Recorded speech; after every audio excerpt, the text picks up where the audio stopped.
அல்லேலூயா. சீக்கிரமாக வரப்போகிற இயேசு கிறிஸ்துவின் இனிய நாமத்தினாலே தெய்வ பிள்ளைகள் யாவருக்கும் என்னுடைய அன்பின் வாழ்த்துக்களை தெரிவிக்கிறேன். யூதராஜ சிங்கமாகிய இயேசு கிறிஸ்துவினுடைய பலன் போல நீங்க ஆவியில பலன் உள்ளவர்களாய் மாறி இருக்கிறீர்கள்.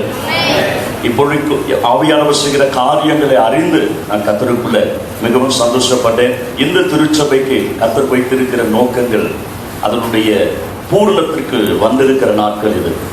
கேட்டவைகள், எழுதி வைத்தவைகள், நாட்களாக டிக் பண்ணப்படாமல் கிடக்கிற நிறைய வார்த்தைகளை கர்த்தர் பூரணத்திற்கு கொண்டு வந்திருக்கிறார். அது நம்முடைய கண்களிலே கண்டு ஆச்சரியப்படுகிற அளவுக்கு இந்த நாட்களில் அது வெளிப்படுகிறத நாம் பார்க்க போகிறோம். அல்லேலூயா. விசுவசிக்கிறீர்கள். உங்கள் மத்தியிலே கொடுக்கத்தக்கதாக கர்த்தருடைய வார்த்தைகளை கர்த்தர் என்னிடத்துல கொடுத்து அனுப்பி இருக்கிறார். என்னுடைய ஜெபஅறைக்குள்ள நீண்ட நேரங்கள் தேவனுடைய வார்த்தைக்காய் அமர வைத்து பரிசுத்த ஆவியானவராலே முத்திரையிடப்பட்ட வார்த்தைகள், இதுதான் என்னுடைய சபைக்கு நீ கொடுக்க வேண்டும் என்று உறுதியாய் கொடுத்து அனுப்பின வார்த்தைகளை நான் உங்க மத்தியில் சுமந்து கொண்டு வந்திருக்கிறேன். இந்நேரவு கர்த்தர் நிச்சயமாய் உங்களோடு கூட பேச போகிறார். என்ன வார்த்தைகள் அவருக்கு பேச அவர் நினைத்திருக்கிறாரோ அது நிச்சயமாய் வெளிப்படும். தனிப்பட்ட விதத்தில் உங்க ஆவியோடு கர்த்தர் பேசுவார். இன்றைக்கு ஆவியானவர் பேசுகிற காரியங்கள் இன்றைக்கு, நாளைக்கல்ல, இன்றைக்கு இப்பொழுது பிரசங்கம் முடிந்து நாம் ஜெபிக்கும் போது பரிசுத்த ஆவியானவர் அந்த பகுதிகளை நீங்கள் சிலரை சுதந்திரிக்க போகிறீர்கள். அல்லேலூயா. தொடர்ந்து நம்ம கர்த்தருடைய வார்த்தையை தியானிக்கும்படி எபேசியருக்கு எழுதின நிருபம் 6வது அதிகாரம் 10 முதல் 12 வரையிலான வார்த்தைகளை வாசிக்கலாம். எபேசியர் 6வது அதிகாரம் 10 முதல் 12 வரையிலான கர்த்தருடைய வார்த்தைகள்.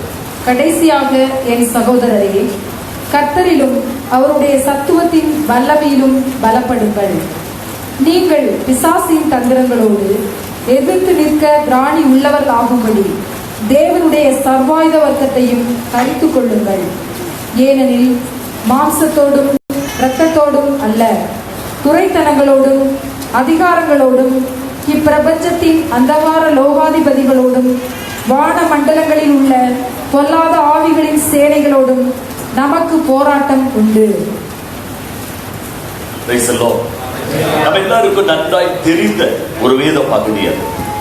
ஒரு போராட்டம் நமக்கு உண்டு, ஒரு சத்துரு நமக்கு உண்டு, ஒரு எதிரி நமக்காயிருக்கிறார். அவனோடு கூட நாம் போராட வேண்டிய அவசியம் உண்டு. போராட்டம் எப்படி இருக்க வேண்டும் என்றும் போராட்டத்திற்குரிய ஆயுதங்கள் என்னவென்றும் அப்போஸ்தலனாகிய பவுல் எபேசியர்கள் நிருபம் 6வது அதிகாரத்தில் பின்பதாய் வருகிறதான வார்த்தைகளை நீங்கள் படிப்பீர்களே ஆனால் அதை நாம் தெளிவாய் அறிந்து கொள்ள முடியும்.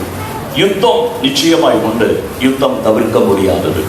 ஆவிக்குரிய பிள்ளைகளாகிய நீங்களும் நானும் யுத்தத்தில் நின்றே ஆக வேண்டும். அல்லேலூயா. பக்கத்துல கைப்பிடி சொல்லுங்க, யுத்தம் இல்லாம ஒரு ஜெயம் இல்லை. பழைய ஏற்பாட்டு காலத்துல அநேக யுத்தங்களை நாம் பார்க்கிறோம். யுத்தங்கள் எதற்காக நடந்தது என்று அந்த யுத்தங்களை குறித்துள்ள காரியங்களை படிப்போமே ஆனால், யுத்தங்கள் 1 கொள்ளையடிப்பதற்காக நடந்திருக்கிறது. 2 சுதந்திரத்தை, அவர்களுடைய எல்லைகளை பிடித்துக் கொண்டு தங்களுடைய எல்லைகளை விரிவாக்குவதற்காக யுத்தம் நடந்திருக்கிறது. 3வது யுத்தம் நடந்தது சத்துருக்கள் எடுத்துக்கொண்டு போனதை திரும்ப பிடிக்கும்படி யுத்தம் செய்திருக்கிறார்கள். இப்படி பல விதத்தில் உள்ள யுத்தங்களை பழைய ஏற்பாட்டிலே நாம் வாசிக்கிறோம். அந்த யுத்தங்கள் எல்லாம் அங்கே மனிதர்களை கொண்டு மனிதர்கள் மூலம் சம்பவித்தது என்றால், புதிய ஏற்பாட்டிலே அது ஆவிக்குரிய விதத்தில் சம்பவிக்கிறது. ஆவிக்குரிய விதத்தில் அது நடக்கிறது. பழைய ஏற்பாட்டினுடைய யுத்தம் வெற்றி தோல்விகள் எதன் அடிப்படையில் இருந்ததோ அதே போல புதிய ஏற்பாட்டிலே யுத்தத்திற்கும் அடிப்படையாக இருப்பது சில காரியங்கள். அதை இன்றைக்கு நாம் விலகிக் கொள்ள போகிறோம். பழைய ஏற்பாட்டில் நேரடியான யுத்தம் என்றால், ரத்தம் சிந்துகிற யுத்தம் என்றால், புதிய ஏற்பாட்டிலே ரத்தம் சிந்துகிற யுத்தம் அல்ல, ஆனால் அதை காட்டிலும் பலமான ஒரு யுத்தம் புதிய ஏற்பாட்டில் நமக்கு உண்டு. ஒவ்வொரு தேவ பிள்ளைகளும் யுத்தம் செய்தியாக வேண்டும். விசேஷமாக தேவனுடைய பாதத்தில் அமர்ந்திருக்கிற உங்களை ஒரு யுத்த புருஷராக கர்த்தர் பார்க்கிறார், ஒரு யுத்த வீரராக கர்த்தர் பார்க்கிறார். பின் பந்தியில ஒளிந்து நிற்கிறவர்கள் அல்ல, முன் பந்தியில கர்த்தருக்காய் நிற்கிறவர்களாய் கர்த்தர் உங்களை பார்க்கிறார்.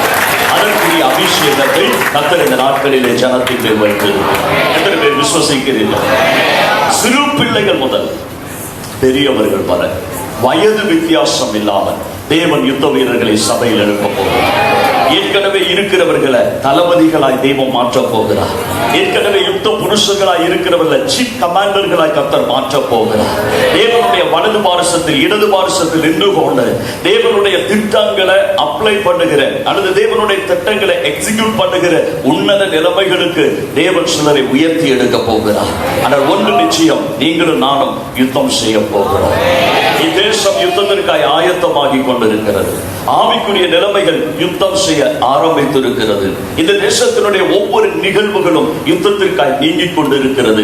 இந்த தேசத்தில் நடக்க போகிற இனி சம்பவிக்க போகிற காரியங்களில் கிறிஸ்துவின் பக்கமாய் ஒரு பெரிய ஜெயம் வெளிப்பட வேண்டுமானால் அவருடைய பட்சத்திலே ஜெயாலிகளாய் யுத்த வீரர்களாய் எழும்பி நிற்கிறவர்கள் தேவை. இந்த தேசத்தை இனி சாதாரணமாய் அல்ல, யுத்தம் செய்து பிடிக்க கர்த்தர் விரும்புகிறார். இத்தேசத்தினுடைய ஜனங்களை யுத்தம் செய்து பிடிக்க கர்த்தர் விரும்புகிறார். யார் இடத்தில் எங்கே யுத்தம் செய்வது? நம்முடைய எதிரியிடத்தில் யுத்தம் செய்ய வேண்டும். அல்லேலூயா. நம்முடைய எதிரியார், நம்முடைய எதிரி நம்ம எல்லாருக்கும் நன்றாய் தெரியும். லூசிபர் என்கிற பிசாசு, சாத்தான். அவன் தான் நமக்கு எதிராக இருக்கிற ஒரே ஒரு எதிரி. மனுஷர்கள் அல்ல நம்முடைய எதிரிகள். வேதம் தெளிவாய் சொல்லுகிறது, நீங்கள் மாம்சத்தோடும் இரத்தத்தோடும் அல்ல யுத்தம் செய்வது, நீங்கள் மாம்சத்தோடும் இரத்தத்தோடும் அல்ல போராடுவது. இனி மனுஷர்களை அல்ல நாம் பார்க்க வேண்டியது. நம்ம இத்தனை ஆவிக்குரிய சத்தியங்கள் கேட்டாலும் மனிதர்களை தான் நாம எதிரிகளா பார்க்கிறோம். மனிதர்கள் தான் நமக்கு எதிராக ஏதோ செய்கிறார்கள் என்று பார்க்கிறோம். ஆனா யுத்த புருஷனாய் எழும்புவீர்களே ஆனால் உங்களால் விளங்கிக் கொள்ள முடியும், மாமியார் அல்ல எனக்கு எதிரி, மாமனார் அல்ல எனக்கு எதிரி, என்னுடைய அலுவலகத்தில் இருக்கிற என்னுடைய அதிகாரி அல்ல என்னுடைய எதிரி, சுவிசேஷத்துக்கு எதிரடையா நிற்கிற ஜனங்கள் அல்ல எதிரிகள், இவர்களை இயக்குகிற ஒரு சத்துரு பின்னாக உண்டு என்பதை விலகிக் கொண்டு யுத்தம் செய்ய முடியும். யுத்த வீரர்களுடைய பார்வைகளை உங்களுக்கு தரப்போகிறார். யுத்த வீரர்களுடைய பார்வைகளை உங்களுக்கு தரப்போகிறார். அல்லேலூயா. யுத்தம் செய்ய வேண்டுமானால் யுத்தத்திற்கு ஒரு எதிரி உண்டு என்று பார்த்தோம். யுத்தத்திற்கு ஒரு களமும். யுத்தம் செய்வதற்கு பழைய ஏற்பாட்டுகளிலே பள்ளத்தாக்குகள், மலைகள், சில குறிப்பிட்ட பகுதிகளை அடையாளங்களை நம் பைபிள்ல படிக்க முடியும். அங்கதான் யுத்தம் நடந்தது. அந்த யுத்தத்தினுடைய ஜெயம், அந்த யுத்தத்தினுடைய தோல்வி அவர்கள் தங்கி இருக்கிற இடங்களை பாதித்தது. ஒரு யுத்த களத்திலே அவர்கள் ஜெயிப்பார்கள், பின்பு எதிரிகளை துரத்தி கொண்டு போய் அவர்களுடைய பாளையங்களை கொள்ளையடிப்பார்கள். யுத்தங்களை செய்து அவர்களை மேற்கொண்டு அவர்கள் கையில் இருக்கிறதை எடுத்துக்கொண்டு போவார்கள். அப்ப யுத்தம் நடக்கிற இடம், யுத்த களம் எது என்பதை நாம் விளங்கிக் கொண்டாலே அந்த யுத்த களத்தில் போய் யுத்த களத்தில் நின்று கொண்டு யுத்தம் செய்ய முடியும். எத்தனை பேர் என்னோட விசுவசிக்கிறீர்கள்? விசுவசிக்கிற மாத்திரம் கைகளை உயர்த்தி நல்ல ஒரு அல்லேலூயா. அல்லேலூயா. அப்ப யுத்தம் செய்வதற்கு ஒரு களத்தை பார்க்க போகிறோம். ஒரு 3-4 களங்களை, யுத்த செய்ய வேண்டிய இடங்களை குறித்து நான் உங்களுக்கு சொல்லி, அந்த யுத்த களத்தை நீங்கள் இது முன்பதாய் அல்ல பார்க்க வேண்டும். நான் இன்று பிரசங்கிப்பது யுத்த களம் உங்களுக்கு முன்பதாய் அல்ல, யுத்த களம் உங்களுக்கு பின்பதாய் இருக்கிறது. அல்லேலூயா. நான் சொல்றது விளங்கிட்டீங்களா? நான் சொல்றது விளங்கினாதான் நீங்க செய்ய போற யுத்தத்தை நீங்க அடையாளம் கண்டுகொள்ள முடியும். யுத்தம் முன்பதாய் அல்ல, யுத்த களத்தை நீங்க திரும்பி பார்க்க போகிறீர்கள். நீங்க ஆவிக்குரிய வாழ்க்கையில கடந்து வந்த யுத்த களங்களை நீங்க பார்க்க போகிறீர்கள். அந்த யுத்த களங்களை நீங்கள் பார்த்து அங்கே ஒரு ஜெயம் நடந்திருக்கிறதா என்பதை பரிசோதனை செய்ய போகிறீர்கள். யுத்த களத்தில் பரிசோதனை செய்து ஜெயம் நடந்திருக்கிறதா, தோல்வி நடந்திருக்கிறதா என்பதை பார்த்து நீங்க யுத்த களத்துக்கு திரும்பி போக போகிறீர்கள். அந்த யுத்த களத்திற்கு உங்களை திருப்பி அனுப்பவே பரிசுத்த ஆவியானவர் இந்த 8வது நாளில் உங்களை பலப்படுத்தும்படி வரப்போகிறார். உங்களை கைகளை பிடித்துக் கொண்டு உங்க யுத்த களத்திற்கு திரும்ப கொண்டு போக போகிறார். ஒருவேளை யுத்த களத்தில் கடந்த நாட்களில் நீங்க அந்த யுத்த களமாகவே பார்க்காமல் இருந்திருக்கலாம். ஒருவேளை அந்த யுத்த களத்தில் தோல்வி அடைந்திருக்கலாம். சில யுத்த களங்களை இது வேண்டாம் என்று நீங்க தாண்டி வந்திருக்கலாம். அந்த களங்களுக்கு எல்லாம் உங்களை மறுபடியும் திருப்பி கொண்டு போக போகிறார். அங்கே ஒரு ஜெயாளிகளாய் மாற்றி கர்த்தர் இந்த நாட்களில் சுதந்திரிக்கப்பட போகிறார். எத்தனை பேர் விசுவசிக்கிறீர்கள்? இந்த போராட்டத்தில் உங்களை ஜெயமுள்ளவர்களாய் கர்த்தர் மாற்ற போகிறார். நமக்கு ஒரு எதிரி உண்டு, நமக்கு ஒரு யுத்த களம் உண்டு. இனி என்னென்ன யுத்த களங்கள் உண்டு என்பதை சீக்கிரமாய் நமக்கு நேரம் இருக்கிறதுக்குள்ள தியானித்து அவங்களை ஜெபத்திற்குள்ள கொண்டு போக விரும்புகிறேன். முதலாவது யுத்த களம், யாத்திராகமத்தின் புத்தகம் 17ஆம் அதிகாரம் 8வது வசனத்தை ஒருவர் எடுத்து படிங்கள் பார்க்கலாம்.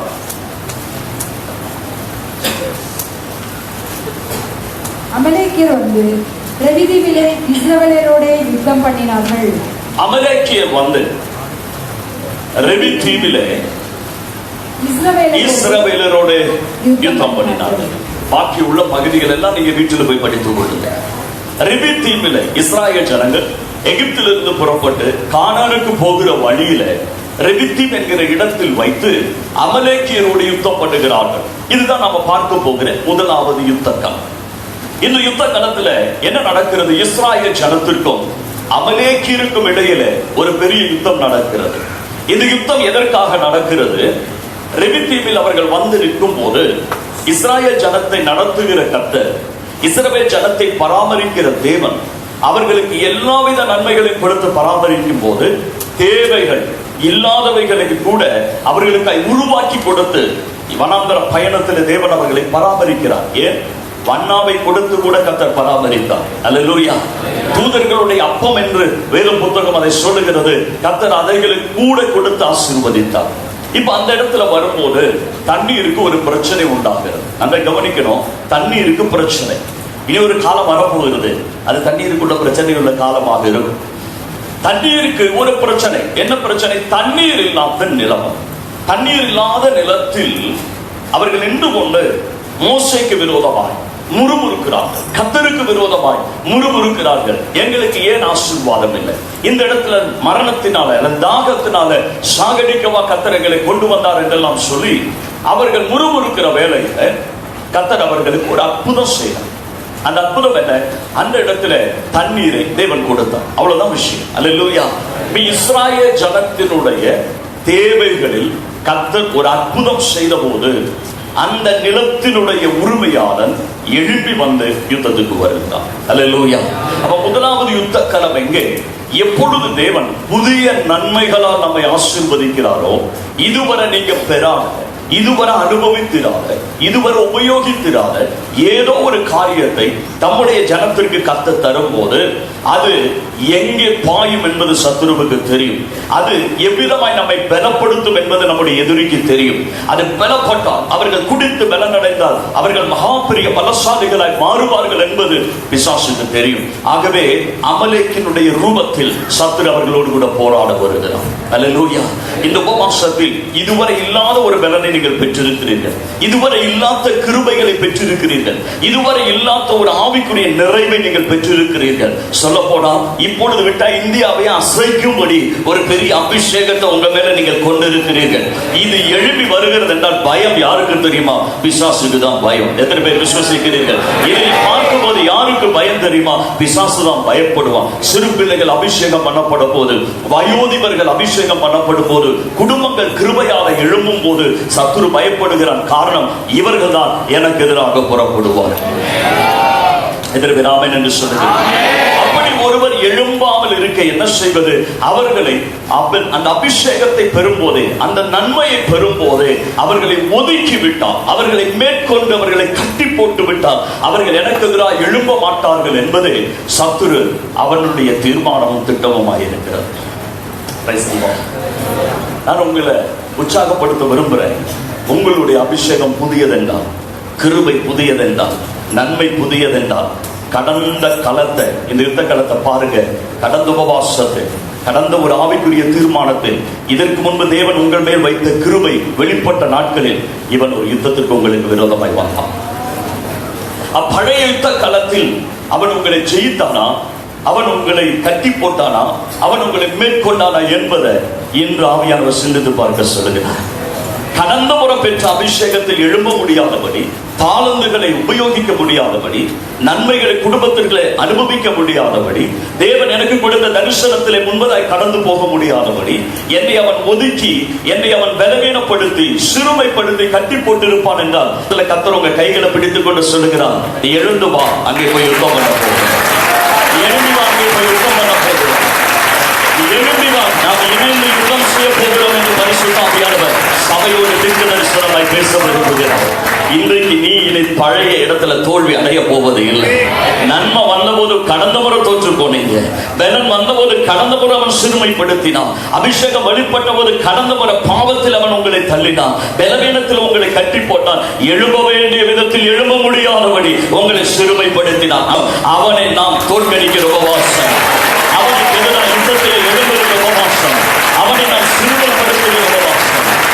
என்னோட ஆவியை சொல்லுங்கள், உங்க யுத்த களத்தை திரும்பி பாருங்க. கடந்த நாட்களில் உங்க பிள்ளைகளா இருக்கும் அங்கே தோல்வி அடைந்தது, மனைவியா இருக்கும் தோல்வி அடைந்தது, கணவரா இருக்கலாம் தோல்வி அடைந்தது, எழும்ப வேண்டிய யாரோ நாங்க எதிர்பார்த்தவர்களா இருக்கலாம் நீங்கள், ஆனா நீங்க தோல்வி அடைந்திருப்பீர்கள். பாஸ்டருடைய பார்வையில நீங்க விசேஷமானவர்களா இருந்தும் உங்களை கொண்டுதான் கர்த்தர் அதை செய்ய போகிறார் என்று அவர் தீர்மானித்து உங்களுக்கும் நிச்சயமாய் அறிந்திருந்தும் கூட எழும்ப முடியாமல் போயிருந்தது தான் இந்த உபவாசத்தில் அங்கேதான் நீங்கள் ஜெயம் எடுக்க போகிறீர்கள். அந்த களத்தில் தான் நீங்கள் யுத்தம் செய்ய போகிறீர்கள்.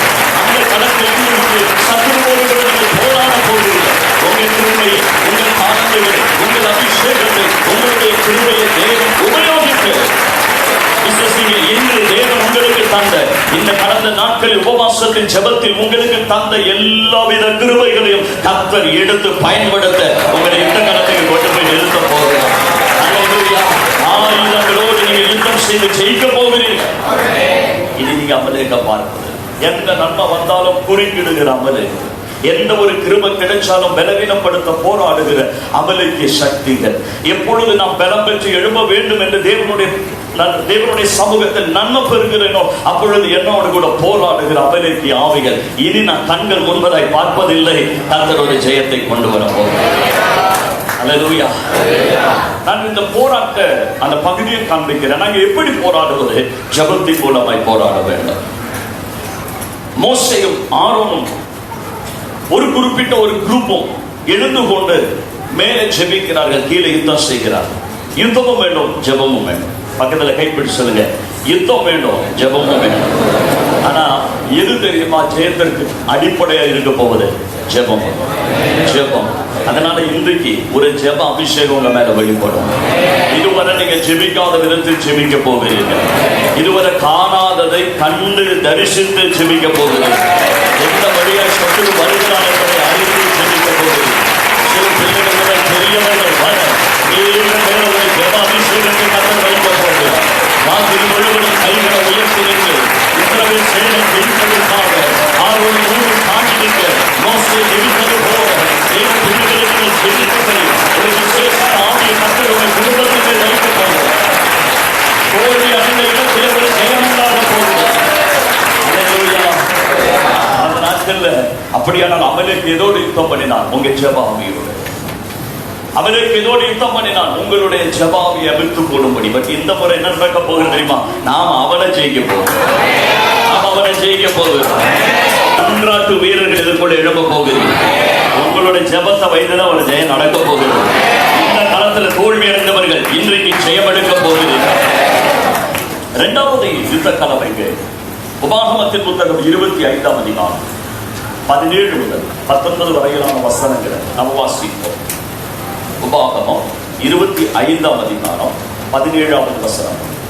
எகிப்திலிருந்து புறப்பட்டு வருகிற வழியிலே அமலேக்கு தேவனுக்கு பயப்படாமல் உனக்கு எதிராக வந்து நீ இழைத்து விடாய்த்திருக்கையில் பின் வருகிற உன் பாளையத்தில் உள்ள பலவீனர் எல்லாம் வெட்டினான் என்பதை நினைத்திரு. உன் தேவனாகிய கர்த்தர் நீ சுதந்திரித்துக் கொள்ள உனக்கு கொடுக்கும் தேசத்தின் சுற்றுப்புறத்தாராகிய உன்னுடைய சத்துருக்களை எல்லாம் உன் தேவனாகிய கர்த்தர் விலக்கி உன்னை இளைப்பாற பண்ணும் போது நீ அமலேக்கின் பேரை வானத்தின் கீழ் இராதபடிக்கு அழிய பண்ண கடவாய். இதை மறக்க வேண்டாம். இரண்டாவது, பரிசுத்த ஆவியானவர் ஒரு யுத்த களத்தை காண்பிக்க விரும்புகிறார். எங்கே? பாளையத்திற்கு பின்பு பலவீனமானவர்கள் வெட்டப்படுகிற ஒரு யுத்த களம். முன்பதியில் இருக்கிறவர்கள் எப்பொழுதும் பலசாலிகளாக இருப்பார்கள், உற்சாகமாக இருப்பார்கள், கிருபையில நிறைந்து நிற்பார்கள். அவர்களுடைய ஆராதனை, அவர்களுடைய ஜெபம் எல்லாமே தீயை கொண்டு வருகிறதா இருக்கும். அவங்க ஜெபித்தாலே சபையில தீப்பற்ற தொடங்கும். அவர்கள் எந்த வீட்டில் காலடி எடுத்து வைத்தாலும் சத்துருக்களின் வல்லமை உடைய தொடங்கும். பலமுள்ள முன்பந்தியில் இருக்கிறவர்கள் இருக்கும் போதே நம்முடைய குடும்பத்தில், நம்முடைய சபையில், நம்முடைய வீட்டில் பலவீனப்பட்டவர்கள் உண்டு என்பதை மறக்கக்கூடாது. அல்லேலூயா. பலமுள்ள கணவன் இருக்கும் போது பலவீனமான மனைவி இருக்கிறது நம்ம பார்க்கிறோம். பலமுள்ள மனைவி இருக்கும் போது பலவீனமான கணவன் இருக்கிறதையும் நாம் பார்க்கிறோம். பலமுள்ள பெற்றோர் இருக்கும் போது பலவீனமான பிள்ளைகளை நாம் பார்க்கிறோம். ஒருவேளை பிள்ளைகள் பலவசாலிகளாக இருக்கும் போது பெற்றோர்கள் பலவீனங்களாக இருப்பார்கள். சத்ருவுக்கு தெரியும் ஒரு வீட்டை, ஒரு சபையை எப்படி தடுத்து நிறுத்த வேண்டும், எப்படி அதனுடைய ஓட்டத்தை குறைக்க வேண்டும், அதனுடைய தரிசனத்தில் அது எழும்பி ஓட முடியாதபடி அவர்களை முடக்குவது எப்படி என்று சத்ருவுக்கு தெரியும். அதே சமயம் அவனுடைய தந்திரங்கள் நமக்கும் தெரியாதவைகள் அல்ல. ஆண்டவர் சொல்லுகிறார், 2வது யுத்த களம் எது தெரியுமா? நாம பலவீனப்படும் போது நம்மில் போராடுகிற அமலேக்கிய வல்லமை. விசுவசிக்கிறவங்க கைகளை உயர்த்தி நல்ல ஒரு அல்லேலூயா சொல்லுங்க. கடந்த உபவாசத்தில், கடந்த மீட்டிங்கில், கடந்த தேவனுடைய ஆராதனையில் கர்த்தருடைய வார்த்தை உங்களை பலப்படுத்தி, உங்களை சில தீர்மானங்கள் எடுக்க வைத்து, உங்களை ஒரு புதிய அபிஷேகத்தை நிரப்பி கர்த்தர் உங்களை வல்லமையாய் மாற்றி இருந்து ஆண்டவருக்காக இனி ஓடுவேன் என்று நீங்கள் தீர்மானித்த இடத்தில் உங்களை பலவீனப்படுத்த சத்துரு கை வைத்த இடம் எது? உங்க வீட்டில், உங்க சபையில் பலவீனமாயுள்ள சில மனுஷர்கள், பலவீனமாய் இருக்கிற சில குடும்பங்கள். அல்லேலூயா. யார் விடாய்த்து போயிருக்கிறார்கள் என்பது விசுவாசிக்கு தெரியும். விடாய்த்தவனை பிடித்தால் முன்மந்தியில ஓடுகிறவனை நிற்க பண்ண முடியும். எத்தனை பேர் விசுவாசிக்கிறீர்கள்? மனைவி அர்ப்பணிச்சுட்டாங்க, ஆனா கணவனை எழும்ப முடியாமல் பண்ணினால் போதும், கணவனை அவன் கை வைத்தால் போதும், கணவனை வெட்டி சேதப்படுத்தினால் போதும், மனைவியினுடைய ஓட்டம் நின்று போகும் என்று அவனுக்கு தெரியும். ஒருவேளை கணவன் ஆண்டவருக்காய் பக்தி வைராக்கியமாய் எழும்பும் போது மனைவி சில வேலைகள்ல பலவீனப்படுவார். ஆவியில, சரீரத்துல, வியாதியில, ஏதோ ஒரு காரணங்களால அவங்க பலவீனப்படும் போது அந்த பலவீன சமயத்தில் அவர்களை பிடித்து, அவருடைய உணர்ச்சிகளை பிடித்து, தேவனுடைய பிள்ளைகளுக்கு விரோதமாய் அதை உபயோகித்து அவர்களை காயப்படுத்துகிறது நிமித்தம் அக்காயத்தினுடைய வலியை அக்குடும்பம், சபை அனுபவிக்கும்படி செய்து அவர்களுடைய ஓட்டத்தை தடை செய்ய முடியும் என்பதை சத்துரு அறிந்திருக்கிறார். உங்க பிள்ளைகள் பலவீனமாய் இருக்கும் போது, ஆவிக்குரிய பலவீனம் என்று சொல்வது தவிர்க்க முடியாதது. என்றால் பலவீனம் வரும்போது பலமுள்ளவர்கள் நினைக்க வேண்டும், பாளையத்தின் பின்பகுதியில் சத்துரு நிற்கிறார். எத்தனை பேர் விசுவசிக்கிறீர்கள்? அல்லேலூயா.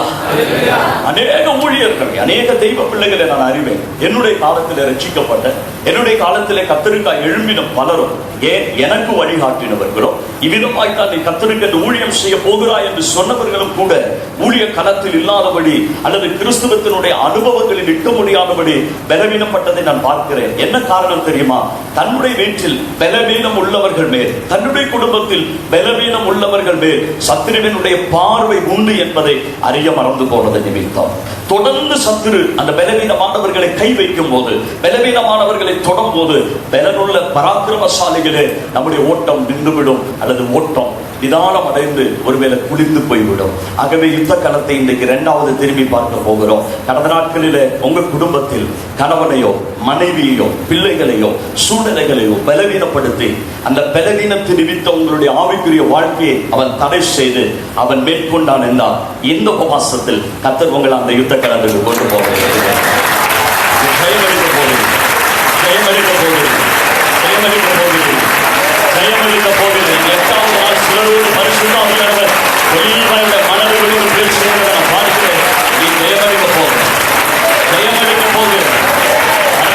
கண்ணீர் படிக்க, அழுத, வேதனைப்பட்ட, எதனால கர்த்தாவே இது எனக்கு சம்பவிக்கிறது, என் குடும்பம் ஏன் உபயோகப்படுத்தப்பட முடிகிறது, என் குடும்பம் ஆவிக்குரிய அந்த சந்தோஷத்துல நீண்ட நாள் போக முடியலையே சொல்லி நீ கண்ணீர் வடித்த இந்த உபவாசத்துல அந்த களத்திற்கு உன்னை தனியா அனுப்பல, கர்த்தர் கூட வர போகிறார். சேர்ந்து யுத்தம் செய்ய போகிறார். உங்களை படை கலன்களை அணிவித்து உங்க கையில் ஆயுதங்களை கொடுத்து என் மகனை நீ யுத்தம் செய் என்று, என் மகனை நீ யுத்தம் செய் என்று கர்த்தர் உங்களை கொண்டு போக போகிறார். யுத்த பலசாலிகள் எழும்பி பலவீனப்பட்டவர்களோடு போராடுகிற அந்தகார சக்திகளை வெட்டி மாற்ற நீங்க எழுப்ப வேண்டும். இன்றைக்கு மாற்ற நீங்க எழுப்ப வேண்டும். அல்லேலூயா. இந்த உபவாசத்தில் அதற்குரிய வல்லமையை தேவன் உங்க மேல வைக்க விரும்புகிறார். கர்த்தர் உங்க மேல வைக்க விரும்புகிறார். கர்த்தர் உங்க மேல வைக்க விரும்புகிறார். அல்லேலூயா. நானும் சில நாட்களுக்கு முன்பே விதமான போராட்டம் வரும்போது நான் உடனே மனைவியோடு கேட்பேன், அல்லது என்னுடைய குடும்பத்தில் உள்ளவர்கள், சபையில் உள்ளவர்களை குறித்து நான் சிந்திப்பேன். எத்தனை உபதேசம் கேட்டிருக்கிறாங்க, எத்தனை வாசனை சொல்லி கொடுத்திருக்கிறோம். இது போல அவங்களுக்கு தெரியலையே, இந்த அறிவு கூட இல்லாமல் போயிடுச்சுன்னு நினைச்சேன். அப்புறம் தான் தெரிஞ்சது, அவங்க பலவீனப்படும் போது எந்த அறிவும் அவங்களுக்கு உதவி செய்யாது. அவர்கள் பலவீனப்படும் போது எந்த உபதேசம் அவர்களுக்கு உதவி செய்யாது. அவர்களுக்கு ஒன்று பலன் கொடுக்கணும், யாராவது ஒருத்தர் கைப்பிடித்து அவர்களை தூக்கி விடணும், அவர்களுக்கு அவர் சமூகத்தில் இருந்து யுத்தம் செய்யணும். அதற்காகத்தான் சிலர் மேல கர்த்தர் அபிஷேகத்தை வைத்திருக்கிறார். சில பலவீனப்பட்ட குடும்பங்களை கர்த்தர் அவன் உங்க யுத்தத்தின் மூலம் பிடித்தெடுக்க போகிறார்.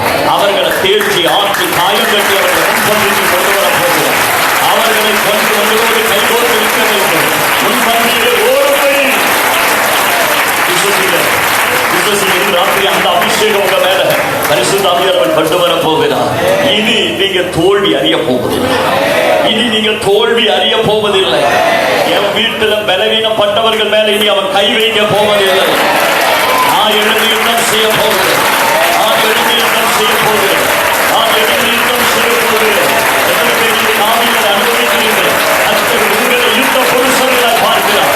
நீங்க எழுதியிருந்தால் கர்த்தர் உங்கள் கூட இருக்க போகிறார். இயேசுவின் அபிஷேகமான நாமத்தில் ஹல்லேலூயா. எல்லா பொல்லாத வல்லமைகளும் தேசத்தில் எழுப்பினீங்க. கவனிங்க, ஒரு கடைக்கு நீங்க போவீங்கன்னா, எங்க ஊர் பகுதியில் 5 மணிக்கெல்லாம் கடை திறந்துருவாங்க. 5 மணிக்கு நம்ம கடைக்கு போனா கூட அவன் 5 மணிக்கு குளிச்சு ஃப்ரெஷ்ஷா புது ட்ரெஸ் எல்லாம் போட்டுட்டு வந்து பூஜை பண்ணிட்டு இருப்பான். அவனுடைய பூஜை முடிகிற வரைக்கும் 1 கோடி ரூபாயுடைய விற்பனை ஆனாலும் விற்பனை நடத்தணும். அதே கிறிஸ்தவ கடைக்கு போய் பாருங்க, நேர் தலையில நடக்கும். நான் என்ன ஆவியானவர் படிப்பித்த காரியம், ஒவ்வொரு முறை அவன் ஜெபிக்கும் போதும் அவனுடைய சக்திகளை பலப்படுத்துகிறான். அதுதான் நமக்கு எதிரே போராடுகிறது. அதை ஜெயிக்கிறது யாரு? அந்த ஆவிகளோடு போராடி அவருடைய கையிலிருந்து சிலதை விடுவிக்கிறவர்கள் யாரு? நீங்களும் நானும். நீங்களும் நானும் தான். நீங்க எழுந்து யுத்தம் செய்தீங்கன்னா அந்த ஆவிகள் ஒன்றும் உங்களை தொட முடியாது. ஆவிகள் உங்களை ஒன்றும் செய்ய முடியாது. உங்க தெரு, நீங்க வசிக்கிற பகுதி, நீங்க வசிக்கிற இடம், வேலை செய்கிற இடம், படிக்கிற இடம், எல்லா சுற்று பகுதிகளிலும் எழும்பி நிற்கிற வல்லமைகள் உண்டு. அவைகளே அபிஷேகம் உள்ளவனோடு, புதிய கிருபை உள்ளவனோடு, முன்பந்தியில பலப்பட்டு நிற்கிறவனோடு அன்பைந்து போராடுகிறவர்கள். அவைகள் வேற இன்று ராத்திரி நீங்கள் செய்ய வைக்க போகிறீர்கள். நாட்டில் தொடர்ச்சியா சில வியாதிகள் சிலர் மேல வந்திருந்தா என்று சூழலை ஒண்ணு அல்ல. எழுதி யுத்தம் செய்ய வியாதியை தேடினாலும் காணாதபடி கர்த்தர் விடுதலை கம்ப்ளைண்டுகள் மாற தொடங்கும். யாரோ ஒருவரை பலவீனப்படுத்தபடி வியாதியோ, மனதில் உள்ள போராட்டம், சைக்காட்ரிக்கல் ப்ராப்ளம் கொண்டு வந்து உங்களை திரும்ப எழும்ப முடியாதபடி கட்டி வைத்திருக்கிறான் என்றால், வீட்டில் ஏதோ வாக்குவாதங்களையும் அபிப்பிராய வித்தியாசங்களையும் கொண்டு வந்து வாக்குவாதங்களை உருவாக்கி பலசாலிகளை கட்டி போடுகிறான் என்றால், பலசாலிகளை அறிந்து கொள்ளுங்க. அந்த யுத்த களத்தில் கடந்த நாட்கள் தோற்றம், இனி நாம தோற்க கூடாது. கொண்டு வருகிற வல்லமைகளை இன்றைக்கு யுத்த வீரர்கள் உழைப்பு பார்க்க வேண்டும்.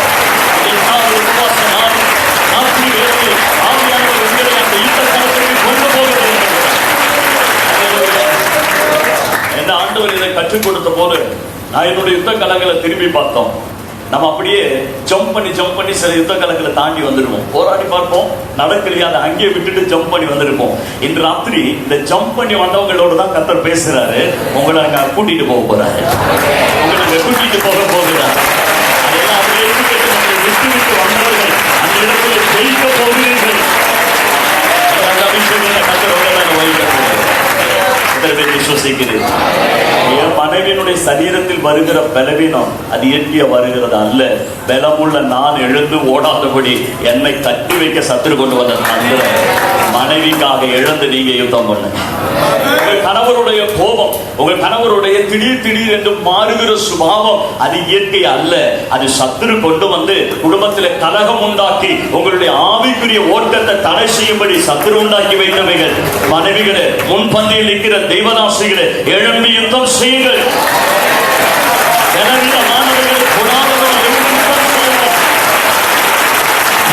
நெருக்கடி, கணவன் மனைவி இடையே ஒரு யுத்தம், பிள்ளைகளுக்கும் பெற்றோருக்கும் இடையே இடைவெளிகள், குடும்ப சேதம், இவைகள் எல்லாம் தோல்வியிலே கடந்த நாட்கள் முடிந்ததெல்லாம் இன்னைக்கு அந்த யுத்த காலத்துக்கு கர்த்தர் உங்களை கொண்டு போக விரும்புகிறார்.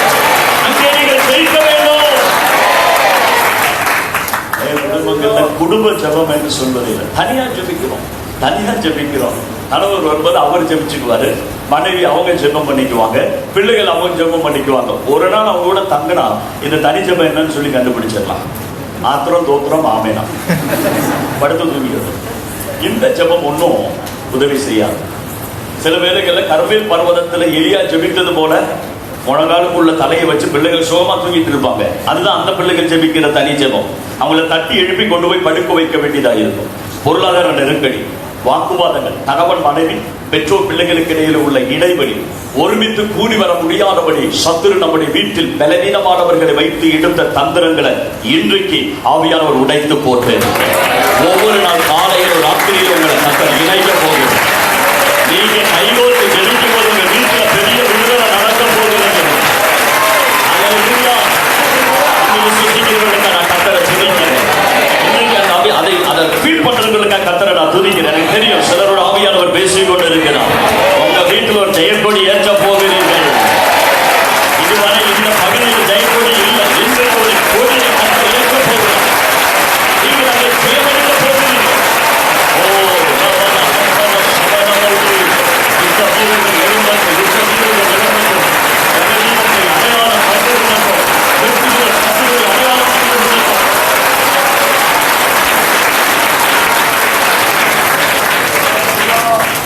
ரெண்டு சாமுவேல் புத்தகம் 21வது அதிகாரம் 15வது வசனத்தை நம்ம வாசிக்கலாம். 2 சாமுவேல் 21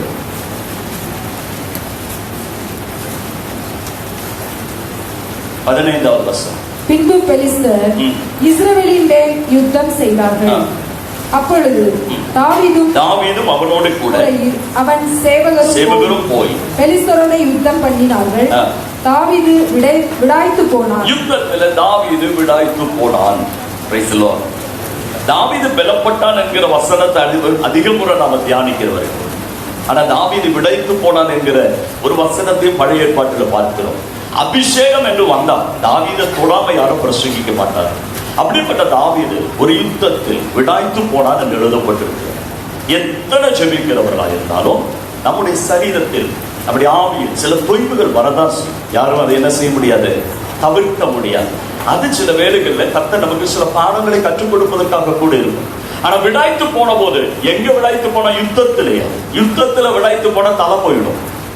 பேர் விசுவசிக்கிறீர்கள்? யுத்த காலத்துல போய் டயர்டா இருக்குன்னு உட்கார்ந்தீங்கன்னா ஜீவன் போயிடும். யுத்த காலத்துல நின்று கொண்டு இன்னும் கொஞ்சம் உறங்கட்டும் என்றால் அடுத்த நாளைக்கு நீங்க யுத்த காலத்தில் இருக்க மாட்டீர்கள். அப்ப விடாய்த்து போகக்கூடாத ஒரு இடமா யுத்த காலம். தாவீது யுத்த காலத்துல விடாய்த்து போனான். பாருங்க, பக்கத்துல அவனுடைய பலவீனத்தில் அவனுக்கு யுத்தம் செய்கிற வேறொருத்தன் இருந்தான். அடுத்த வசனத்தை படிங்க. அப்பொழுது 300 சேக்கல் நிறை வெண்கலமான ஈட்டியை பிடிக்கிறவனும் புது பட்டயத்தை அறையிலே கட்டி கொண்டவனுமான இஸ்பியனோ என்னும் ராட்சத புத்திரரில் ஒருவன் தாவீதை வெட்ட வேண்டும் என்று இருந்தான். சில பேருடைய கண்ணு யார் மேல தெரியுமா? யார் மேல? தாவீது மேல. உங்க மேல தான். பக்கத்துல கைப்பிடி சொல்லுங்க. உங்க மேலதாங்க பிசாசுடைய கண்ணு. உங்களை வெட்டி போடணும். நீங்க பலவீனப்பட்டா உங்களை வெட்டி போடணும். நீங்க விடாய்த்து போனா உங்களை வெட்டி போடணும். பின்பு யுத்த காலத்தில் நீங்க இருக்கவே கூடாது.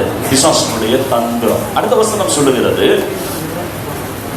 செருயாவின் குமாரனாகிய அபிஷாய் ராஜாவுக்கு உதவியாக வந்து பெலிஸ்தனை வெட்டி கொன்று போட்டான். அப்பொழுது இப்ப பலவீனப்பட்டவர்களை என்ன செய்யணும்? வீட்டுல மனைவி பலவீனப்பட்டுட்டாங்க, அவங்களுக்கு வெட்டு விழுந்திருக்குது, எழுந்திருக்க முடியல, தவிக்கிறாங்க, சோர்வா இருக்குன்னு சொல்றாங்க, ஜெபம் பண்ண முடியல, பழையது போல ஆவியில நிறைந்து ஜெபிக்க முடியாத சூழ்நிலைகள் வந்த போது, சரி கொஞ்சம் ரெஸ்ட் எடுத்துக்க, நாளைக்கு ஜெபிப்போம், இன்னைக்கு கொஞ்சம் ஓய்வு எடுத்துக்க, அடுத்து நான் ஜெபிப்போம். இந்த காலம் கடந்து போன போதுதான் நமக்கு தெரிந்தது நம்ம யாரோ வெட்டி கட்டி போட்டு விட்டார்கள். இதான் கடந்த போர்க்களம். ஆனா இந்த போர்க்களத்துல இதே போல உங்களை பலவீனப்படும் போது போராட வருவான். மனைவி பலவீனப்படும் போது ஆவிக்குரிய கணவன் விழித்தெழுந்து யுத்தம் செய்து ராட்சசனை வெற்றி போட்டது போல நீங்க வெற்றி போடுவீர்கள் என்றால் மனைவி மறுபடியும் வல்லமையோடு எழுந்திருப்பார்கள், அபிஷேகத்தோடு எழுந்திருப்பார்கள், கிருபையோடு எழுந்திருப்பார்கள். விசுவசிக்கிறீர்கள்?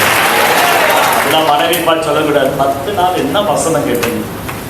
ஒரு வசனத்தையும் பாயிண்ட் அவுட் பண்ணி சொல்லுவோம். அவங்க பாஸ்ட் இப்படி சொன்னாரு, இங்க தீர்க்க தரிசனம் இப்படி வந்துச்சு, இன்னும் உனக்கு விளங்கலையா? வெட்டு வாங்கி வலிவு துடிக்கிறவனுக்கு உபதேசம் விளங்காது.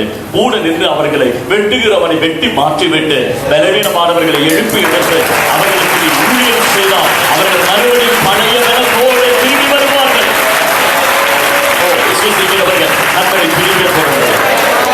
குடும்பங்களை விடுவிக்க கர்த்தர் உங்களை நியமித்தார். நீங்க அந்த குடும்பங்களை பாதுகாக்கல, அந்த குடும்பங்களுக்கு யுத்தம் செய்யல, இதை வந்தவர்களை சத்துரு தூக்கி கொண்டு போயிட்டார். இன்றைக்கு ஆண்டவர் பழைய களத்திற்கு கொண்டு போகிறார். எழும்பி யுத்தம் செய்ய வேண்டும். மூன்றாவது போர்க்களத்தை நான் காண்பிக்கிறேன். நியாயாதிபதிகளின் புத்தகம் 6வது அதிகாரம் 1-4 வரை உள்ள வசனங்கள். பின்னும் இஸ்ரவேல் புத்திரர் கர்த்தரின் பார்வைக்கு பொல்லாப்பானதை செய்தார்கள். அப்பொழுது கர்த்தர் அவர்களை 7 வருஷம் மீதியானியரின் கையில் ஒப்புக் கொடுத்தார். மீதியானியரின் கை இஸ்ரவேலின் மேல் பலத்து கொண்டபடினால் இஸ்ரவேல் புத்திரர் மீதியானர் நிமித்தம் தங்களுக்கு மலைகளில் உள்ள கெபிகளையும் குகைகளையும் அரணான ஸ்தலங்களையும் அடைக்கலங்களாக்கி கொண்டார்கள். இஸ்ரவேலர் விதை விதைத்திருக்கும் போது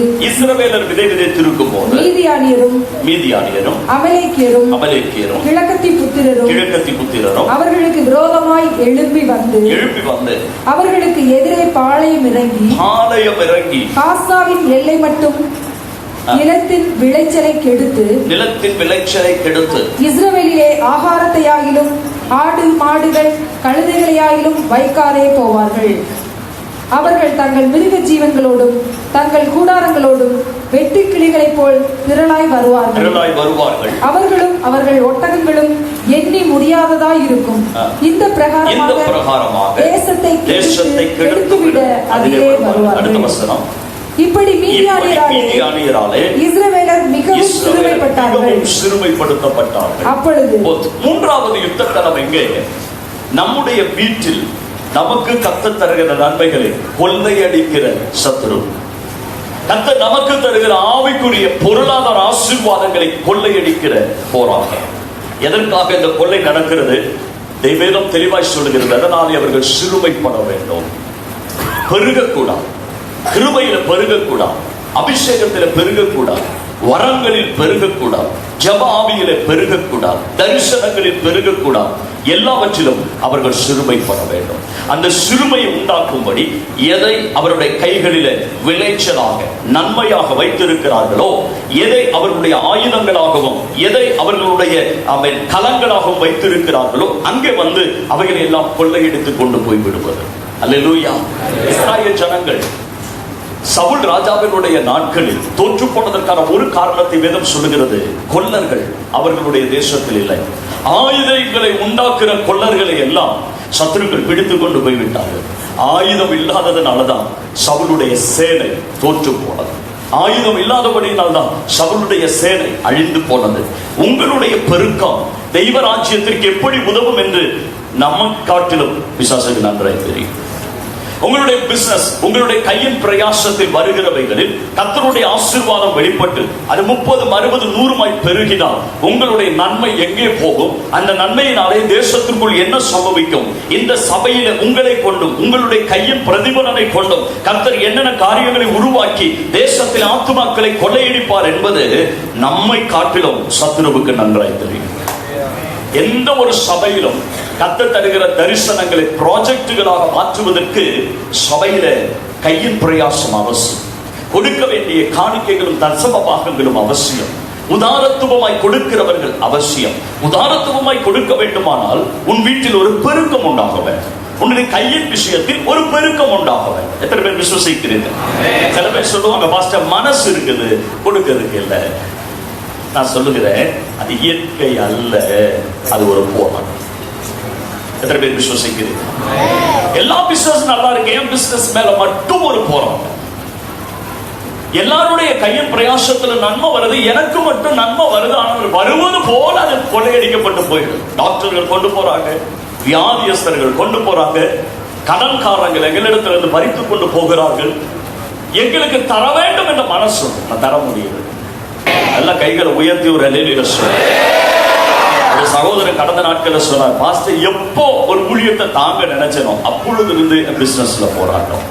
எப்பொழுது ஒரு சபைக்கு நல்ல ஒரு மைக் செட் வாங்கி கொடுக்க வேண்டும் என்று நினைத்தேனோ அப்பொழுது இது கையில காசு நிற்கிறது. ஒரு சுவிசேஷ ஊழியம் சபையில திட்டமிடப்படும் போது அதனுடைய பங்கை நான் எடுக்க வேண்டும் என்று எப்பொழுது நான் தீர்மானிக்கிறேனோ அப்பொழுதெல்லாம் ஒரு யுத்தம் நடக்கிறது. கையில ஒன்று இல்லாம மாறிடுது. வாக்கு கொடுத்துட்டு கூட என்னால செய்ய முடியல ஆண்டவரே என்று சொல்லி பாரப்படுகிற ஒரு சூழ்நிலை உங்க வீட்டுல உங்களுடைய குடும்பத்தில் கடந்த நாட்களில் வந்திருந்தது என்றால் இன்றைக்கு நான் சொல்லுகிறேன், கொள்ளை அடிக்கிறவன் உங்களை சிறுமைப்படுத்த விரும்புகிறான். விளங்கி கொண்டீங்களா? அந்த பழைய யுத்த களம் அங்கேயே தோல்வியில நின்றுட்டு இருக்குது. அதை இழுத்து மூடி பூட்டி போட்டுட்டு வந்துட்டோம். ஆண்டவர் என்ன செய்ய சொல்றாரு தெரியுமா? எழுந்து வாங்க, கதவை திறங்க, அந்த யுத்த களத்துக்கு போக போகிறோம். நீங்க சிறுமைப்பட்ட உங்களை கொள்ளையடிக்க உங்களை அவன் பலவீனப்படுத்தின பொருளாதாரத்தில் கை வைத்த உங்களை அதிகமாய் பெருக முடியாதபடி உங்களை தடை செய்த இடத்துல ஒரு யுத்தம் செய்ய போகிறீர்கள். அவனை நீங்கள் ஜெயிக்க போகிறீர்கள். எத்தனை பேர் ஆமென் என்று சொல்லுகிறீர்கள்? பொருளாதாரத்தின் மேல் ஆசீர்வாதம் வரும். வேதத்தை நாம் படித்த போது கொடுக்கிற பகுதியில் எல்லாம் எங்க பைபிள் சொல்லுகிறதோ அங்கெல்லாம் ஒரு ஆசீர்வாதத்தின் பெருக்கத்தை குறித்து பைபிள் சொல்லுகிறது. பின்ன ஏன் நாம கொடுக்கும் போது மாத்திரம் ஒரு பெருக்கத்தினுடைய குறைவை பார்க்கிறோம்? அதற்கு காரணம், உங்க கையில பெருகினா என்ன நடக்கும் என்று பிசாசுக்கு தெரியும்.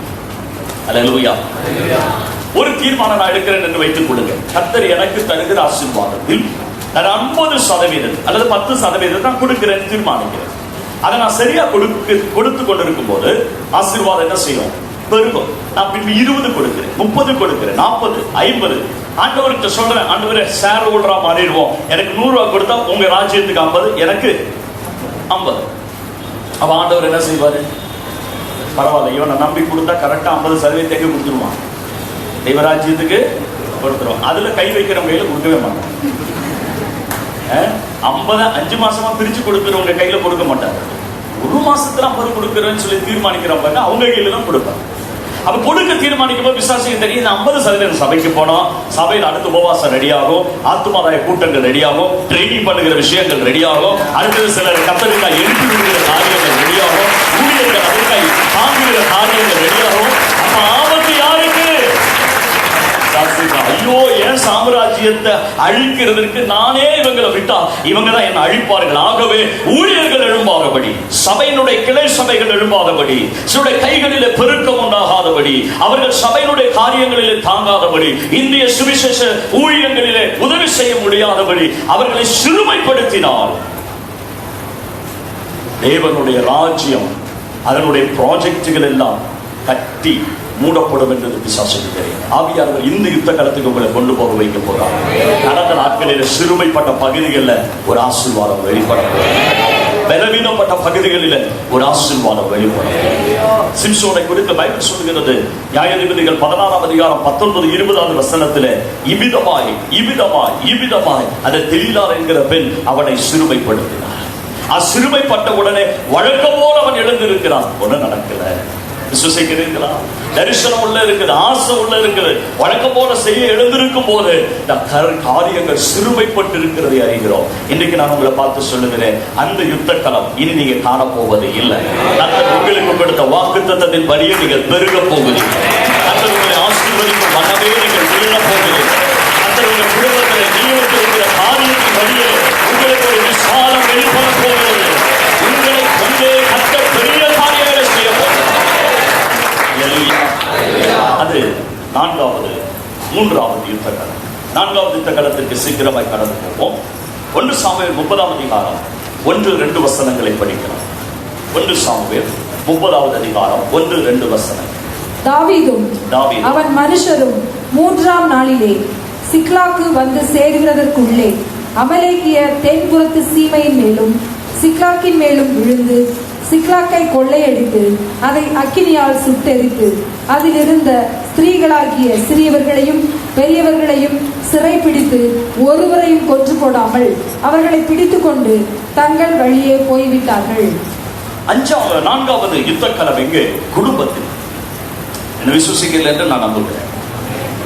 குடும்பத்தில் என்ன பாஸ்டர் யுத்த களம்? யுத்த களம் என்னவென்றால் குடும்பத்தை சிறைப்பிடித்து தங்கள் வழிகளில் கொண்டு போகிற ஒரு சத்துருவை பார்க்கிறது. குடும்பத்தை சிறைப்பிடிக்கிறது மட்டுமல்ல, அந்த குடும்பம் நடக்க வேண்டிய வழியில் இருந்து வழியை மாற்றி விடுகிறது. பெற்றோர் ஆவிக்குரியவர்கள், பிள்ளைகள் சத்துருவின் வழியிலே நடப்பார். கணவன் ஆவிக்குரியவனில், மனைவி கடந்த நாட்களிலே சத்துருவினுடைய வழி அல்லது தேவனுடைய வழி விட்டு போகிற மற்றொரு காரியம். யாரோட ஒரு சிறைப்படுத்தப்பட்டிருந்தார். ஒரு குடும்பம் எழுப்பி கர்த்தரை ஆராதிக்கும் போது அந்த குடும்பத்தில் உள்ள அண்ணன், தம்பி, தங்கை என்று பெரியம்மா என்று சுற்றி கிடக்கிற இரத்த பந்தங்கள் பிசாசினுடைய வழி.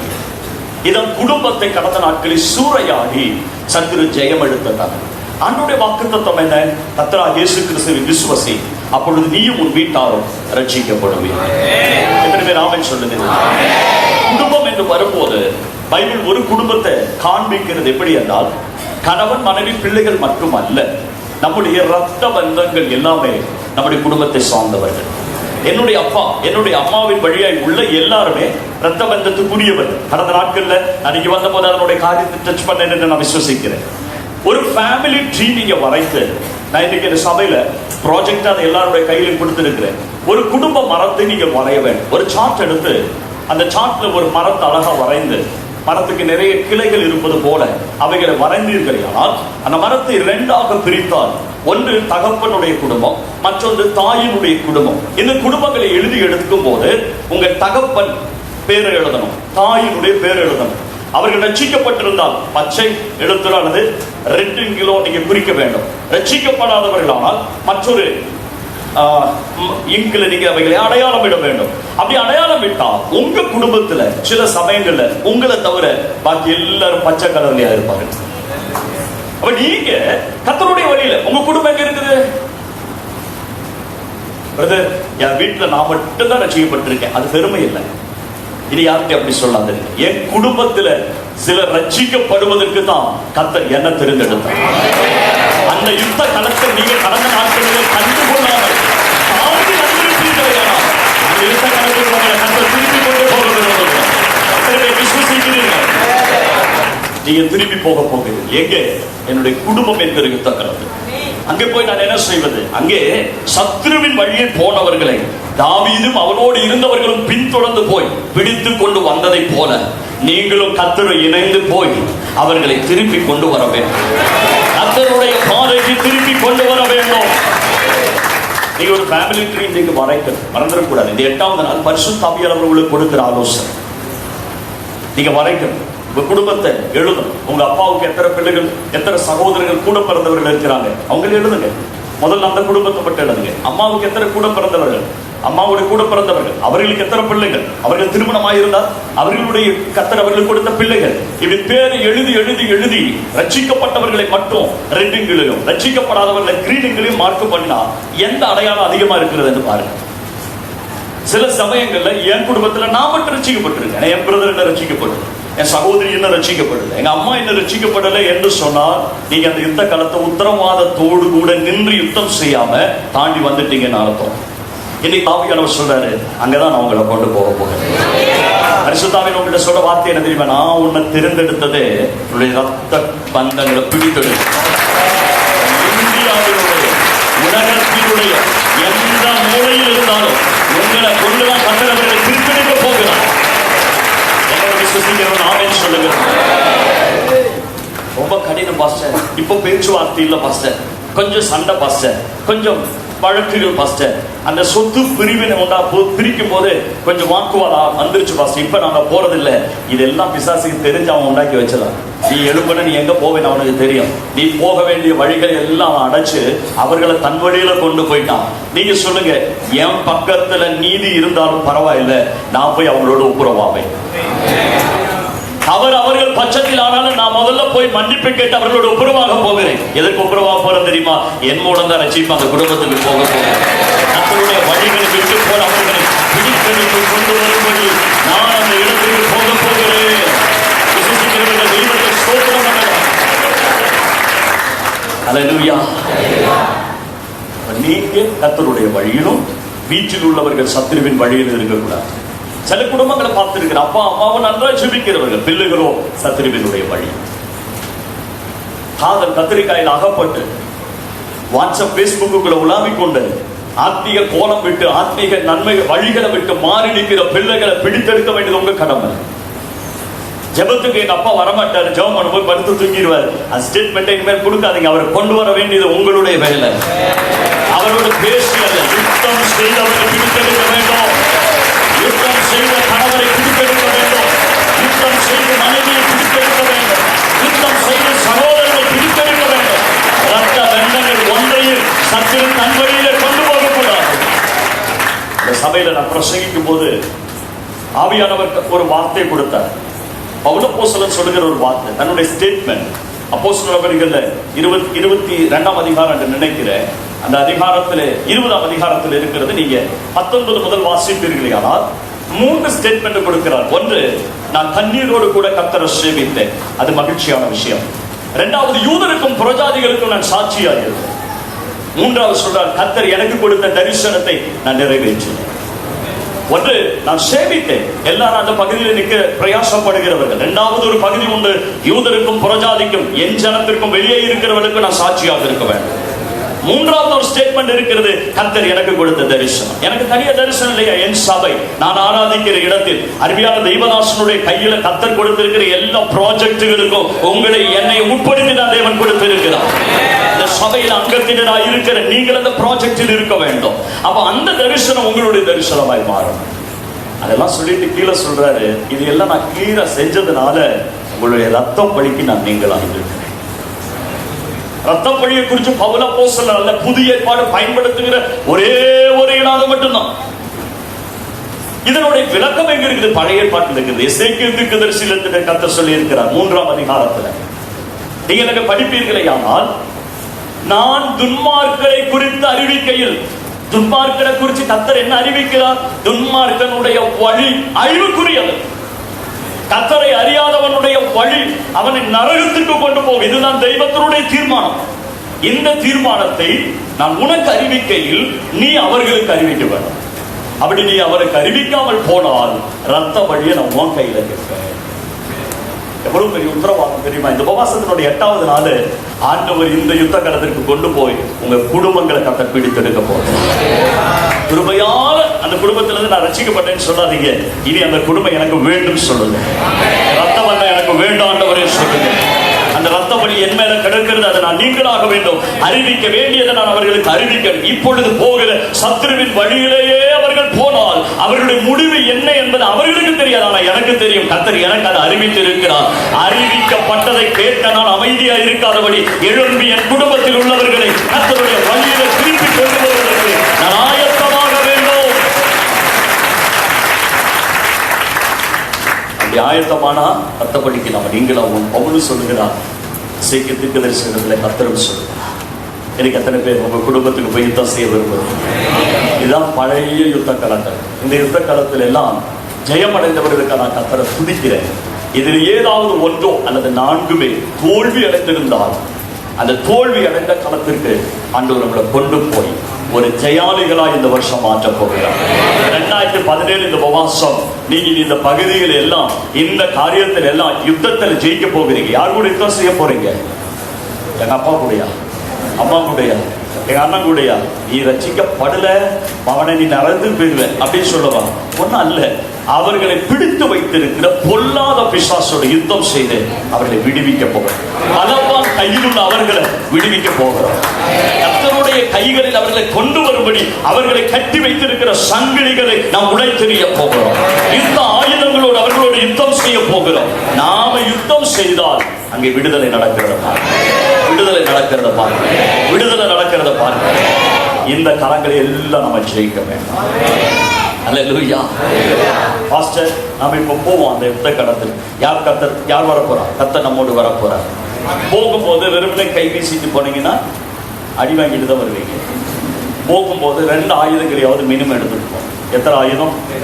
2 ஆயுதம். சிலப்போ போனீங்கன்னா வரவே மாட்டேங்குது. நான் என் மனைவி, ஒரு பையன் காதலிக்கிறான், ஒரு பொண்ணை தீவிரமா காதலிக்கிறான். வாழ்ந்தால் இவளோடும் செத்தாலும் இவளோட தான் சொல்லிட்டு ரொம்ப தீவிரமா காதலிச்சான். அப்படி நான் அவன்கிட்ட சொன்னேன், நீ போனேன்னா அவ்வளோதான், உன்னோட ஆத்மா போயிடும், ஒன்று திரும்ப போயிடும், உன்னை தெரிஞ்செடுத்து நோக்கம் போயிடும். அவன் சொன்னான், பாஸ்டர் என் ஆவியானவரை பற்றி நீங்கள் என்ன நினைச்சீங்க? நான் போய் அவளையும் கொண்டுட்டு இங்கே வருவேன். வருஷம் 7 ஆச்சு, இன்ன வரைக்கும் போன பாதையிலே காணும். அவன் போயிட்டான். ஆயுதம் இல்லாம யுத்தத்துக்கு போயிடாதீங்க. பக்கத்துல கை பிடிச்சாங்க, ஆயுதம் இல்லாம யுத்தத்துக்கு போயிருங்க. மினிமம் 2 ஆயுதம் வேணும். 2 ஆயுதத்தை எடுத்துட்டு எங்க போகணும் சொன்ன, யுத்த களத்திற்கு போகணும். எங்க யுத்தம் நடக்குதோ அங்க போய் வேணும் யுத்தம் செய்யணும். விசுவசிக்கிறீங்களா? அடிக்கடி நீங்க சொந்தக்காரங்க வீட்டுக்கு என்ன செய்யணும், போகணும். அதாவது நான் வர்றேன்னு சொன்னா அவங்க இல்ல நாங்க 2 நாள் ஊருக்கு போறோம் சொல்ற மாதிரி போக கூடாது. நம்ம வர்றோம் சொன்னா அவங்க புன்முறுவலோட வாங்கன்னு சொல்லுகிற அளவுக்கு அவங்களோட ரிலேஷன்ஷிப் கொண்டாங்க. அங்க போய் நின்றுட்டு நீங்க ஒரு யுத்தம் செய்யுங்க. கர்த்தர் அந்த வீட்டை உங்க கையில கொடுப்பார், குடும்பங்களை கைகளை கொடுப்பான். இதை நான் ஒரு தியரியா சொல்லல, நான் அனுபவிச்சதுனால சொல்லுகிறேன். என்னுடைய வாழ்க்கையில நான் அனுபவிச்சதுனால சொல்லுகிறேன். என்ன 2 ஆயுதங்கள் தேவை? 1 பட்டயம் அல்லது வாள், தேவ வசனமாகிய வாள், பட்டயம் நமக்கு தேவை. 2 சத்துரு நம்மை தாக்கும் போது அவனுடைய வெட்டும் அவனுடைய போராட்டமும் நம்முடைய ஆவியில் ஆத்மாவில சரீரத்தில் விழாதபடி அவைகளை தடை செய்கிற கேடகம் நமக்கு அவசியம். 2 விஷயம் மினிமம் தேவை. மினிமமா போதுமா பாஸ்டர் சொல்லாதீங்க. இருக்கிற எல்லா ஆயுதத்தையும் எடுத்து உபயோகிக்க பிராக்டிஸ்க்கு வரணும். நீங்க வால் மட்டும் போதையா, வசனம் மட்டும் போதையானா, வசனத்தை நீங்க இப்படி சொல்லட்டும் போது பின்னாடி 2 பேர் பட்டயம் சொல்லட்டாங்கன்னா முடிஞ்சுக்கிட்டீங்க. அப்ப 2 வேணும். 1 பட்டயமும் வேண்டும், கைப்பிடி சொல்லுங்க, வாளும் வேணும், கேடகமும் வேணும். அல்லேலூயா. வசனமாகிய வாள் அதான் நமக்கு ரொம்ப முக்கியம். கேடகத்தை குறித்து மாத்திரம் 3 வார்த்தைகள் சொல்லப்படும். 1 சங்கீதம் 47:9 பூமியின் கேடகங்கள் என்று எழுதப்பட்டிருக்கு. சங்கீதம் 47:9 பூமியின் கேடகங்கள். யார் பூமியினுடைய கேடகங்கள்? நாம தான் கேடகம். கர்த்தர் நம்மை கேடகமாக்குறார், நம்மை வாளாக்குகிறார். விசுவசிக்கிறீங்களா? 2 எபேசியர் 6:16 விசுவாசமாகிய கேடகம். எபேசியர் 6:16. 2 சாமுவேல் 22:3 கர்த்தர் என் கேடகமாய் இருக்கிறார். அல்லேலூயா. இப்ப நம்ம கையில் இருக்க வேண்டிய 2 கேடகங்கள். 1 கர்த்தர் என்கிற கேடகம், அவர் இல்லாம போயிடாதீங்க. எந்த உபவாசத்துல கர்த்தர் உங்க கூட தான் யுத்த காலத்துக்கு வரப்போறார். 2 விசுவாசமாகிய கேடகம். இது 2 கையில வச்சுட்டு வேணும் நீங்க யுத்தத்துக்கு போக. எப்படி உங்க யுத்த களத்துல நீங்க யுத்தம் செய்யணும், நல்லா கவனிச்சு விடுங்க. எப்படி யுத்தம் செய்யணும்? 1 2 சாமுவேலின் புத்தகம் 9-10 வசனங்களை படிக்கும்.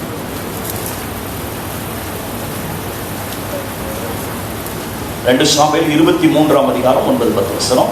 1 நாளாகமம் 10ஆம் அதிகாரம் 6-7 வசனம். 2 வசனங்களை படிக்கலாம் சீக்கிரமாக.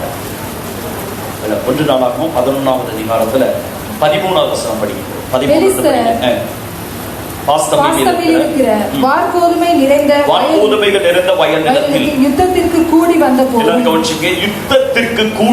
போது ஜனம் பெலிஸ்தரை கண்டு ஓடின போதும் இவன் தாவீதோடே அங்கே இருந்தான். அவன் யாருங்கிறது 12ஆம் வசனத்தில் இருக்குது. எலியேசர். அடுத்த வசனம். அப்பொழுது அவர்கள் அந்த நிலத்தின் நடுவிலே நின்று அதை காப்பாற்றி பெலிஸ்தரை மடங்கடித்தார்கள். பெலிஸ்தர் என்ன செஞ்சாங்க? மடங்கடித்தார்கள். அதனாலே கர்த்தர் பெரிய ரட்சிப்பை நடப்பித்தார். இது எலியேசர் என்கிறவன் சத்துருக்கள் வரும்போது ஓடி போகிற ஜனத்தை போல ஓடி போகல, அங்கே நின்று அந்த யுத்த களத்தில யுத்தம் செய்தான். அதனால என்ன நடந்தது தெரியுமா? கர்த்தர் ஒரு பெரிய ரட்சிப்பை அவன் கையில கட்டளையிட்டார். இந்த யுத்த களத்தில் எல்லாம் நீங்க நிற்பீர்கள், கர்த்தர் ஒரு பெரிய ரட்சிப்பை உங்க கையில கட்டளையிடும். எது தெரியுமா தேவை? 1 வாள், மற்றொன்று கேடகம். நல்ல பக்கத்துல கைப்பிடிச்ச 1 வாள், மற்றொன்று கேடகம். அல்லேலூயா. இது 2 இருந்தா நீங்க யுத்த களத்துல ஜெயம் எடுப்பீர்கள். உங்களை கொண்டு கர்த்தர் பெரிய காரியத்தை செய்வார். யார் பட்டயத்தை எடுத்துக்கொண்டு, யார் கேடகத்தை எடுத்துக்கொண்டு யுத்த களத்துக்கு போகிறார்களோ அங்கே நிற்கிறவர்களாகி உங்களை கொண்டு, உங்க கூட யாரும் நிற்கல, எல்லாம் ஓடி போயிட்டாங்க, சோர்வு வேலை காரியங்கள் இருக்குதுன்னு போயிட்டாங்கன்னா பரவாயில்ல, நீங்க எழுப்பி யுத்தம் செய்ய தயாரா இருக்கிறீர்களா? எழுப்பி உங்க யுத்த களத்திற்கு போங்க. இந்த 4 களத்திலும் போய் நில்லுங்க. யுத்தத்திற்காக நீங்க நிற்கும் போது கர்த்தர் ஒரு ரட்சிப்பை உங்க கைகளில் கட்டளையிடுவார். அந்த இடத்தில் இருந்து யுத்தம் செய்யும் போது அல்லேலூயா, உங்க கிரவுண்டில் இருந்து கொண்டு நீங்க யுத்தம் செய்ய. இப்ப கவுனிய, நீங்க உங்க குடும்பத்துக்கு போனா உங்க குடும்பம் உங்க கையில கிடைக்குமா? கிடைக்கிறதா?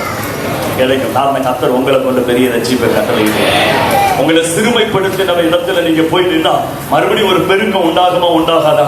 நீங்க யுத்தம் செய்தா கர்த்தர் ஒரு பெரிய ரட்சிப்பை உங்க மூலம் கட்டளையிடுவோம். உங்களுடைய வீட்டில் பலவீனப்பட்டவர்கள் மேல் யுத்தம் செய்த இடத்துல நீங்க போய் எழுப்பி யுத்தம் செய்தால் கர்த்தர் அந்த பலவீனப்பட்டவர்களை பலப்படுத்தி எழுப்புவாரா எழுப்ப மாட்டாரா? நிச்சயம் எழுப்புவார். காரணம் கர்த்தர் பெரிய ரட்சிப்பை கட்டளையிடுவார். விளங்கினவங்க மாத்திரம் கர்த்தரை துதிங்க. இன்றைக்கு யுத்த வீரர்களை கர்த்தர் எழுப்பி உபவாசத்துக்கு பின்பு உங்க வீட்டை, உங்களுடைய பணங்களை, உங்களுக்கு நஷ்டப்பட்ட பகுதிகளை பிடித்தெடுத்து ஒரு பெரிய ரட்சிப்பை கொடுக்க கர்த்தர்களை எழுப்ப போகிறார். இனி சத்துரு ஓடுகிறத நீங்க பார்க்க போகிறீங்க. இதுவரை ஜனங்க ஓடுனதை பார்த்தீங்கல்ல, குடும்பத்தில் உள்ளவர்கள் ஓடினதை பார்த்தீங்க. இனி சத்துரு ஓடுகிறதை பார்க்க பக்கத்துல கைப்பிடிச்சவங்க உங்க சத்துரு ஓட போகிறார். எழுப்புங்க, ஓட போகிறான். எழுப்புங்க, ஓட போகிறான். எழுப்புங்க, ஓட போகிறான். எழுப்புங்க, அவன் ஓட போகிறான்.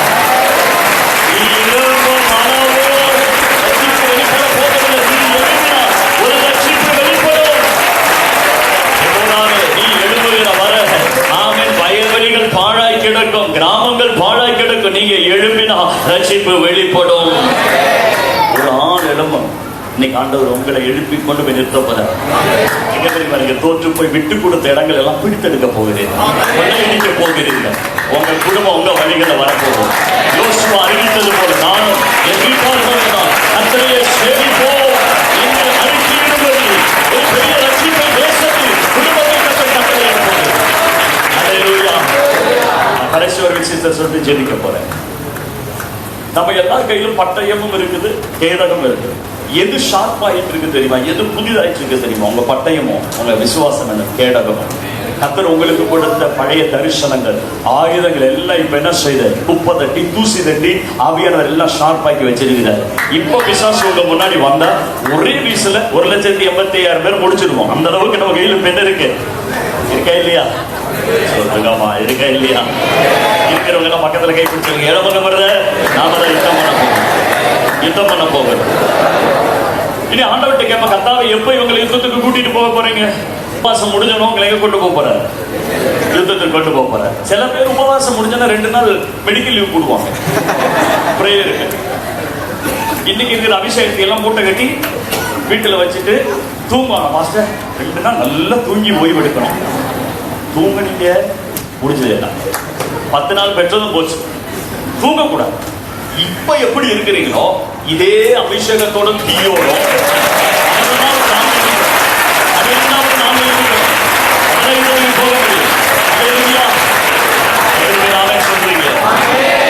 சவுல் தோல்வி அடைந்ததற்கான ஒரு காரணத்தை நீங்க பைபிள்ல படிச்சிருக்கீங்களானால் 2 சாமுவேல் 1ஆம் அதிகாரம் 21வது வசனத்தை படிங்க. 2 சாமுவேல் 1:21. அறிவியாமற் போனால் 2 சாமுவேல் 1:21 1ஆம் அதிகாரம் 21வது வசனம் எடுத்தவங்க படிங்க.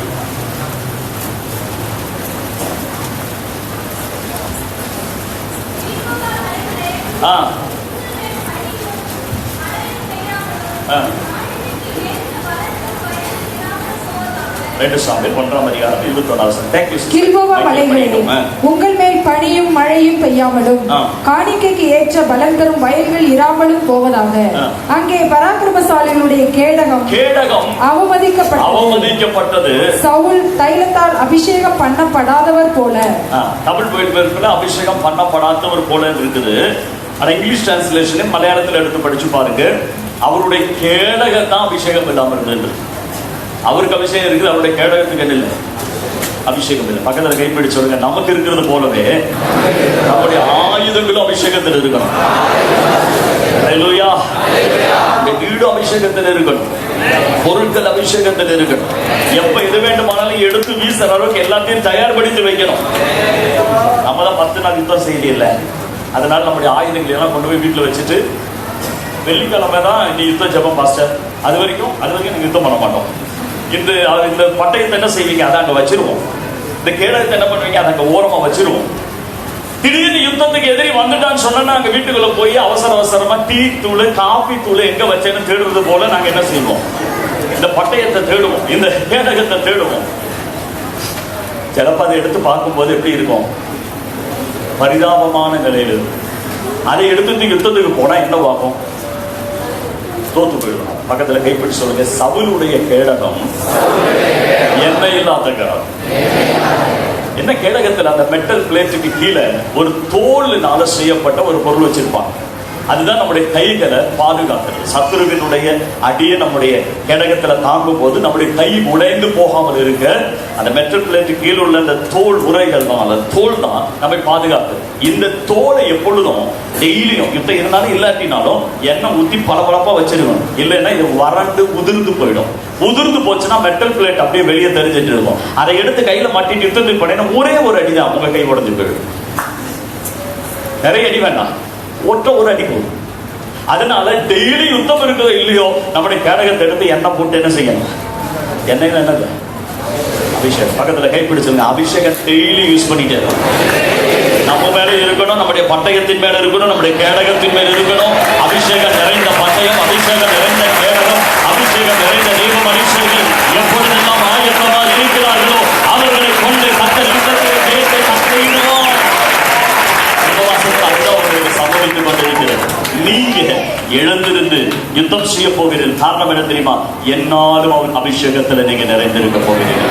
அபிஷேகத்தில் நிறைந்திருந்த ஆயுதங்கள் உங்க கையில் இருந்தால், அபிஷேகத்தில் நிறைந்திருந்த மனுஷராய் நீங்கள் இருந்தால், நான் உங்களை கைகளை பிடிச்சு சொல்லுகிறேன், இதை 10வது நாள் உபவாசம் முடிந்த உடனே சிலர் 11வது நாளே யுத்தத்துக்கு கொண்டு போவார், சிலர் 12வது நாளுக்கு யுத்தத்துக்கு கொண்டு போவார், சிலர் 13வது நாட்களுக்கு யுத்தத்துக்கு கொண்டு போவார். இந்த காலத்தில் நீங்கள் ஜெயம் பெற்று பெரிய ரசித்து வெளிப்படுவதை பார்க்க போகிறீர்கள். அந்த அபிஷேகத்தை அந்த சபையை வெளிப்பாட போகிறேன். இன்னைக்கு நான் உங்களை ஒரே ஒரு வார்த்தை மாத்திரம் கேட்டுட்டு செபிக்க போறேன். எனக்கு என்னால் உணர முடியுது மாஸ்டர், இல்லை 4 இதுல 2 3 அட்லீஸ்ட் 1 நான் பழைய காலத்துல தோல்வி அடைந்தவன். என்ன ஆண்டவர் அங்க கொண்டு போகணும்னு விரும்புறேன். அதுக்குரிய அபிஷேகத்தை கர்த்தர் எனக்கு தரணும்னு விரும்புறேன். அந்த ஆயுதங்களுமா நான் எழுந்திருக்க வேண்டும் என்று விரும்புகிறேன் என்று எத்தனை பேர் அர்ப்பணிக்க விரும்புகிறேன்? எல்லா கண்ணுகள் அடைக்கப்படும். பரிசுத்த ஆவியானவர் நிரப்பும்படி அவர் வந்திருக்கிறத நான் பார்க்கிறேன். இன்னைக்கு யுத்த வீரர்கள் எழும்ப போகிறேன். சிறு பிள்ளைகள் மத்தியிலும், வாலிபர்கள் மத்தியிலும், குடும்பங்கள் மத்தியிலும், வயோதிபர்களுடைய மத்தியிலும் தேவனுடைய பட்டயத்தை, விசுவாசம் என்னும் கேடகத்தை எடுத்து வைத்துக் கொண்டு தங்களுடைய யுத்த களத்திற்கு திருப்பி கொண்டு போய் கர்த்தர் அங்கே ஜெயமெடுக்க வைக்க விரும்புகிறார். அதற்காய் கர்த்தருடைய ஆவியானவர் இந்த சபையில இறங்கி வந்திருக்கிறார். இந்த உபவாசத்தில் அமிதமாய் கர்த்தர் உங்களை பலப்படுத்த போகிறார். இந்த உபவாசத்தில் அமிதமாய் கர்த்தர் உங்கள் கைகளை பிடித்து அவர் உங்களோடு கூட வந்து ஒரு பெரிய ரட்சிப்பை உங்கள் மூலமாய் கட்டளையிட போகிறார். தோல்வி அடைந்த இடங்கள் ஜெயமாய் மாறப்போகிறது. பழைய கலங்கள் எல்லாம் நீங்கள் யுத்தத்தில் ஜெயம் பெற்ற கலங்களாய் மாறப்போகிறது. ஒரு ஜெயக்கொடி ஏற்றி மறுபடியும் திரும்பி வரப்போகிறது. பழைய கலங்களில் எல்லாம் ஜெயக்கொடி ஏற்றி திரும்பி வரப்போகிறது. அபிஷேகம் யுத்தத்திற்கு அவரால் கற்றுக்கொள்ளப்படுகிற கற்றுக்கொடுக்கப்படுகிற ஒரு பெரிய காரியங்கள் அப்பொழுது சபையில் நடந்தது.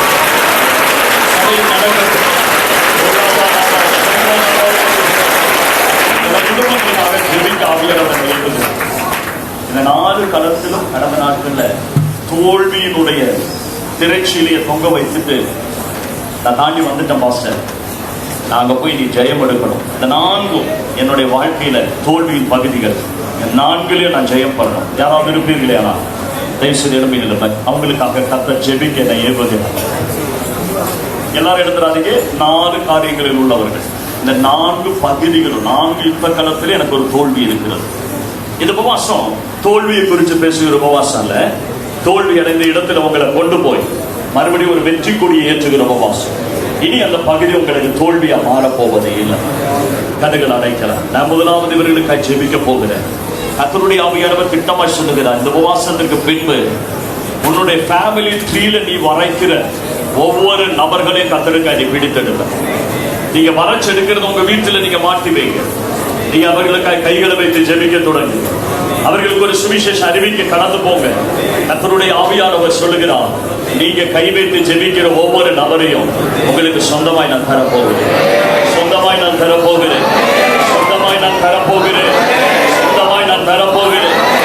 நானும் என் வீட்டாருமோ என்றால் நானும் என்னுடைய ரத்த பந்தங்களுமோ என்றால் கர்த்தரையே சேமிப்போம் என்று நீ சொல்லி அறிக்கையிடும்படி உங்கள் கைகளில் உங்கள் குடும்பங்கள்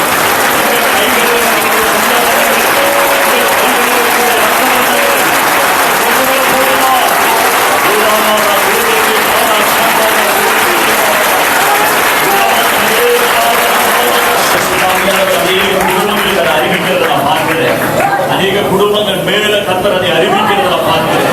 இன்று ராத்திரி ஆவியானவர் குடும்பங்களை தொடர்ந்து கையில் ஒரு வலைகளை கொடுக்கிறது நான் பார்க்கிறேன். வீசி மீன்களை பிடிக்க போகிறோம், மீன்களை பிடிக்க போகிறோம், கடலில் நிறைய மீன்களை பிடிக்க போகிறோம். வீடு ஒரு ஜெபவீடாய் மாற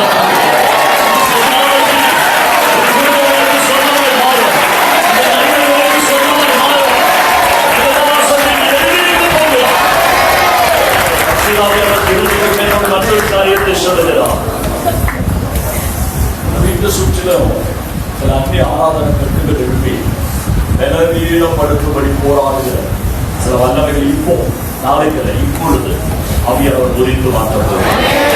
யாரெல்லாம் அனுபவிக்கிறீர்கள் கைகளை உயர்த்தி நான் அனுபவிக்கிறேன். அந்நிய ஆராதனை கற்று என்னுடைய ஜெப வாழ்க்கையோடு பொருளாதாரத்தோடு குடும்ப ஐக்கியத்தோடு ஒன்றாக இணைந்து செவிக்க முடியாதபடி திருவினைகளை உண்டாக எங்களை சுற்றிலும் எழுப்பி நின்று போராடுகிற தேசத்தினுடைய வல்லமைகளை என் குடும்பத்தில் உணர்கிறேன் என்று சொல்லுகிறீர்களா? அவங்க கைகளை பிடித்து பரிசுத்தாவியானவர் சொல்லுகிறார், உங்களை அந்த இடத்துக்கு கொண்டு போய் எங்கள் மூலம் ஒரு ஜெயத்தை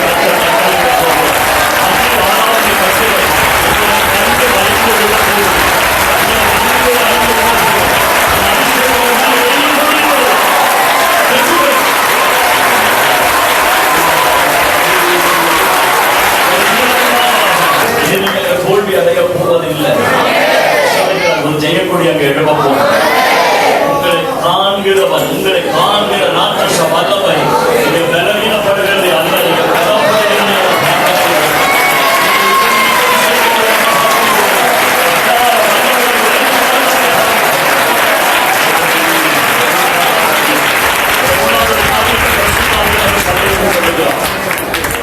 உங்க ஆவியோடு பரிசுத்த ஆவியானவர் ஒரு கன்ஃபர்மேஷனை மெசேஜ் கடையில் வைத்தார். என் மேல ஆண்டவர் அந்த ஜபாபிஷேகத்தை வைத்திருக்கிறார். என்னதான் ஆண்டவர் எழுத சொல்லுகிறார் என்று உங்க ஆவியோடு பரிசுத்த ஆவியோட சத்தம் சில மேல வெளிப்பட்டு இருக்கிறார். அவர்கள் மட்டும் ஒரு கைகளை உயர்த்தி பிடிங்க. அவர்களுக்காக விசேஷமான ஜெபிக்க போகிறேன். இந்த தேசத்துல பெரிய யுத்தத்திற்கு கர்த்தர் உங்க மேல வைத்திருக்கிற அபிஷேகத்தை எழுப்பிவிட விரும்புகிறார். யாருடைய ஆவியில் ஆண்டவர் வைத்தாரோ அவர்கள் மேல பரிசுத்த ஆவியானவர் ஆவி எழுப்பிவிட விரும்புகிறார். இப்போது ராத்திரி என்று இல்லாம பகல் என்று இல்லாமல் தெய்வ சமூகத்தில் அப்பா கொடுக்கிறதுக்காக விழுந்து கிடக்கிற ஒரு விசேஷத்த காரியத்தை ஒரு ஆவியானவர் வைக்க போறார். நீங்க கை தட்டவே வேண்டாம். நீங்க இருக்கிற இடத்துல அதே கைகளை உயர்த்தி மாத்திரம் பிடிச்சுக்கீங்க. இப்போ பரிசுத்த ஆவியானவர் உங்க ஆவிக்குள்ள அப்படிப்பட்ட காரியத்தை செய்ய போறார். நானல்ல, யாரும் நாங்க கை வைக்க போறதுல பரிசுத்த ஆவியானவரே உங்களை தொட போறோம். யாருடைய இருதயத்தோட பட்சமா இந்த விஷயத்தை கத்த பேசினாரோ அவர்கள் வேற அந்த அனாயிண்டிங் ஆவியானவர்கள் தோணல். அதுதான் என்னுடைய வாஞ்சை. கொடுத்த வார்த்தையினுடைய ஒரு முத்திர முக வேலை விடணும்.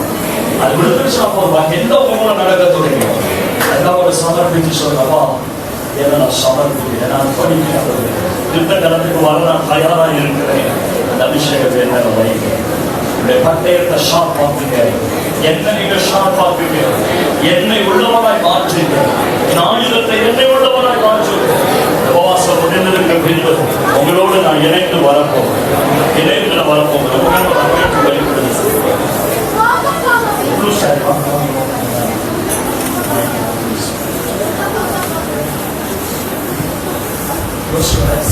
யாரை எப்ப அங்க சொல்லுவாங்க எனக்கு தெரியாது. முந்திர நடந்துட்டு இருக்கு. சில அவர் சொல்லிட்டு நாங்கள் அபியாவங்களை தொடர்பு வல்லமை வீடு பிடிக்கிறது.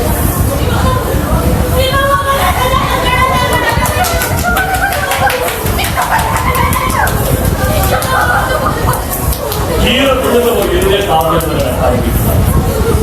அந்த இருதயத்தை இப்போ உண்மையாக அவங்க கொடுக்குது. என்ன தெரியுமா? வேதனையோடு, கிறிஸ்துவனுடைய வேதனையோடு சேர்ந்து நின்று வேதனை படுகிறவர்களுக்காக தெய்வ சமூகத்தில் நிற்கப்படுகிறோம். அபிஷேக பரிமாற்றம் மிகவும் சம்பவித்தது. சில பேரும் அதை நடந்து கொள்ளுங்கள், சில பேரும் அதை வைத்து வேறு இருதை அவருடைய பாரம் உள்ள வேறொரு இருந்தது